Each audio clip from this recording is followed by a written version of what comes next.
because unfortunately I wasn't given the opportunity to on that show. So I was released. I guess it was felt that I just was unnecessary. He didn't think I could do it.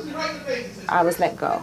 And he did me a favor. I was bitter at first, gained 10 pounds back, the whole thing, sitting up in the house eating bonbons, going, you know, my life is over. I don't even know how to type. What am I going to do? But it was the best thing that could have happened for me, because I learned something about myself. I learned something about integrity.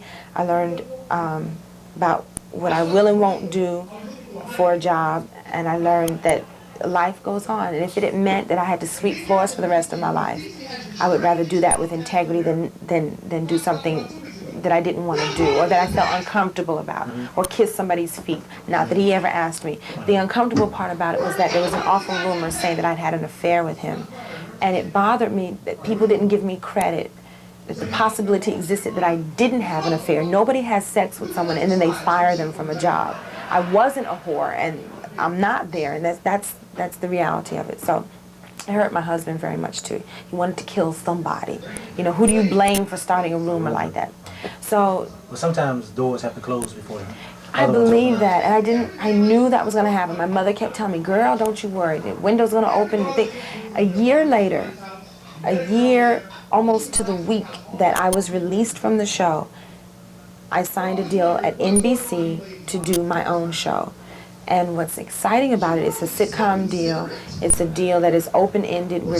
They're accepting ideas from me. They're allowing me to meet with different writers and producers that they like, different people that I like, and together, hopefully, we'll come up with an idea that will be great. I may or may not even be the star of the show, because that's not I don't care about the star. I may just be part of a cog in a wheel, like a different world, or like a Cheers, you know, just one of the members of a great cast. Ensemble. Yeah, an ensemble piece, which would be wonderful, because I don't want to work alone. I want to work with great people that want to work with me. So it took a year for it to turn over, but in the meantime, I still had stand-up. I still had a family that cared about me, and I still had some money in the bank, so I was okay. So that's that story. And it hurt for a while, because people, they want to believe the worst. And someone said to me, and I knew that I was in trouble when someone said to me, I knew I needed to not move out of LA, but I knew that LA was not the place for me. When someone said, didn't you used to be Kim Coles? And I was like, well, what does that mean?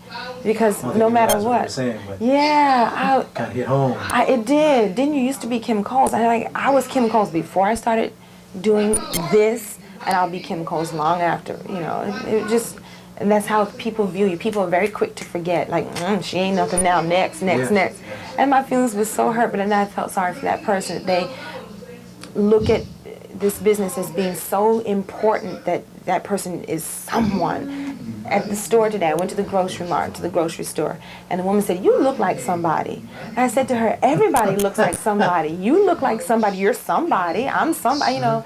And it's just funny how people put celebrities on this pedestal. And I want to be there, just don't look at my dress. Thank you. I don't know. Well, at least you're handling it well. I try to remain real. Like I said, still do my own laundry. I want a house real bad. And maybe I'll have a housekeeper come in, but I'll still pull out the pine saw every once in a while and do what I got to do. So is acting part of what you plan on doing in the future? Like movies? I want to. I did stand up. It was all I don't know, not a game or not like a lie, but when I saw Whoopi Goldberg, I fell in love. That was what I wanted. I saw her on Broadway. She was doing characters, not really stand-up, but you know, comedic type of act, and it led right into movies and television. And I knew that was a good way to make it in the business, that there are 1,000,001 actresses that look just like me, that sound just like me, and do it better than I do it. And I knew that stand-up was an excellent way to get in, because there were so few black women doing it. And it was a good base, and it was something that felt natural to me. I fell in love with acting, and I've been doing I did a small role in Strictly Business that I was very happy about. I auditioned for the part that Anne Marie Johnson had, actually, and they didn't give that to me. I think she did a good job. Darn good job doing it. We got along well, and I watched her work. And maybe next time I'll get a bigger role. I was happy with what I had, and I auditioned for things. I've done a couple of commercials, hope to do some more, and just whatever the world. I did a Burger King commercial, and also one before that when I was shopping. buying shoes, and I'll do the commercial. Mama always said, look at that, I hope I get extra money for this. Mama always said, when the going gets tough, the tough go shopping. If the shoe fits, buy it. And this whole thing about going out and shopping is somehow related to going to Burger King to get something to eat. I don't know, but it worked. Anyway, whatever the world opens up, if it's right, it'll happen, and, you know, so we'll see, we'll see. Okay, well, Kim, we're glad that you spent a little time with Funny I spent a whole lot of time. You have no more tape now, thank you. Oh, we've got plenty of tape. We'll get some more tape for you. Oh, bless you, thank you. Thank you. But we really appreciate it, I'll tell you. Thank you. You spend your time. I know it's been a rough day for you today. We got a show to do pretty soon. I want to get some sleep. No, it's somehow I will sit here, I will complain, I go, oh, my hair's not right, oh, I need some more makeup, and oh, I'm so hungry. The minute you hit the stage, your feet don't hurt, your stomach doesn't hurt, you don't have a headache. For that 45 minutes or hour or 25 minutes, just no pain. It's just... The show must go on. The show must go on, and I won't be sleepy until I get back in the room. I'm so tired, I don't feel good. And second show, I'll be, you know, don't feel it. So I'm looking forward to getting out there, so I won't be sleeping. I'm a trooper. I'm a trooper. Thank you. Thanks a lot. Thank you. Thank you. And what is this? This is a reel-to-reel, like a... 1 inch. I have never seen that. Is it attached? No, they're attached. They're two separate. Yeah. That's cool. That's cool. Okay. Camera must stop rolling. Can I get... Stop. I want to drink a vodka now, and I want some drugs, and I want 15-year-old boys in my room now. I can't wait. I'm going to be like that in about 3 years. No, that's all. I know. Can we get a couple of promos? Yes, you may. Maybe more than a couple. This is Kim Coles, or do I just make it seem as if you ask me a question? And No, we'll probably break away for a commercial. You hot, brother? Yes. I'm sorry. To end the program. And so you'll be the featured part there for 15, 30 seconds, whatever. Just, you know, leave a little message from Kim Coles. Let's see. Message from my heart would be, let's see, look into the camera. Message from my heart would be, we need a little bit more self-love in our community. We're so busy, you know, knocking each other down. No, I started again because I got caught up in my throat. Like, this is the emotional part of me coming out. I'm sorry. Let's do it again. I'm trying to edit it and trying to put it together before, so it doesn't come out sounding like, what did she say? What? Okay.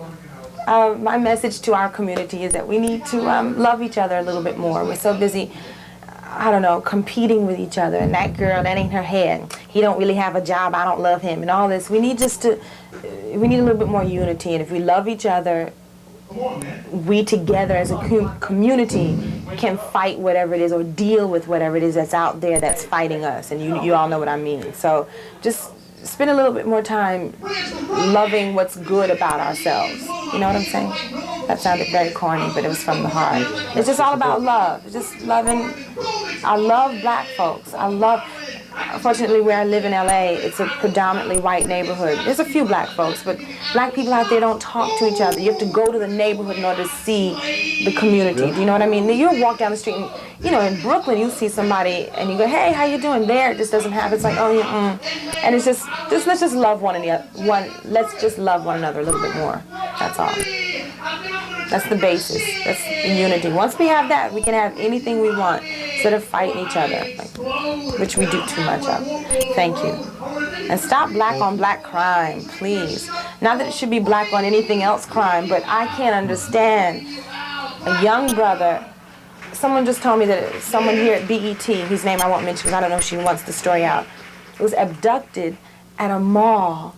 And it was just a young brother just wanted her purse, tried to lock her in her trunk, and it's just, how could you hate your sister so much that you would do that to her? This is a woman who looks like you, who's same skin color, who could look like your mother, and this is what you do. I don't understand that, and I don't think they should do it to anything else, but that needs to be addressed in our community. Why do we hate ourselves so much that we're just out to get a buck and out to make it, and I'm going to get what you got, and I don't care how I get it, and just too bad. That's bad. A lot of us don't know who we are.